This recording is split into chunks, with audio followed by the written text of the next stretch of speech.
திருமாவளவன் ஒருத்தர், அவரு ரோட்டுல போறாரு. அந்த 2 வீலர்ல திருமாவளவன் கார் இடிச்சது கொண்டு இதெல்லாம் காட்டினானா பாத்தீங்களா? எனக்கு தெரியாது. பாலிமர் தொலைக்காட்சி ராஜாவா நடத்தினேன் இல்ல. அப்போ அந்த ஆள் சொல்றாரு, நான் கார்ல இருக்கேன்னு தெரிஞ்சும். ஏன் நீ கார்ல இருந்தா என்ன வந்தது? எவ்வளவு திமிரு, கொழுப்பு, அத்துமீறல்! இதுதான் அடங்கமறு அத்துமீறா? இதை கேட்டோம்னா அதுவும் ஒரு பிரச்சனையா? ஏன்னா ஒரு ஆள் அவருடைய கட்சி தொண்டர்களுக்கு என்ன சொல்லி கொடுக்கிறாரு? அடங்கமறு, அத்துமீறு. இப்ப இந்த ஊடக நண்பர்கள்லாம் இருக்காங்க, இந்த அத்துமீறுனா என்ன அர்த்தம்?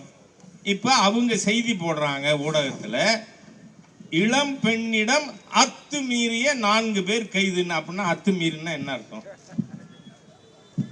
அத்தனை பேரும் விடுதலை சிறுத்தை கட்சின்னு சொன்னா அப்படி கட்சி. ஏன்னா ஸ்டாலினோட கூட்டாளி வேற எப்படி இருப்பாரு? அவர் சொல்றாரு, நான் கார்ல இருக்கேன்னு தெரிஞ்சும் முறைச்சு பார்த்தான். அது என்ன செக்ஷன்ல வரும்? வக்கீல் திணறாரு பாருங்க. அவர் என்ன முறைச்சு பார்த்துருவாரோன்னு எனக்கு பயமா இருக்கு. என்ன முறைச்சு பார்த்தான்.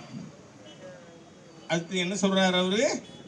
எவ்வளவு பெரிய தீய சக்தி இந்த சரக்கு மிடுக்கு பேச்சுக்கு சொந்தக்கார் திருமாவளவனை போல மிகப்பெரிய சமூக விரோத தீய சக்தி இருக்க முடியாதுங்கிறதுக்கு சொல்றாரு. அதனால 4 தட்டு தட்டினேன். அது எந்த செக்ஷன்ல அனுமதி கொடுத்திருக்காங்க உனக்கு? யோசிச்சு பாருங்க, எவ்வளவு மோசமான தீய சக்திகள் திமுகவுக்கு கூட்டாளிகள். அதுக்காக சொல்ல வரேனா, திமுகல நீங்க மாத்திரம் திருட்டு கூட்டம் இல்ல, கூட இருக்கிற அத்தனை பேரும் சட்டவிரோத திருட்டு கூட்டம், அத்தனை பேரும். இது ஹெச் ராஜா சொன்னா அரசியல் காரணத்துக்காக.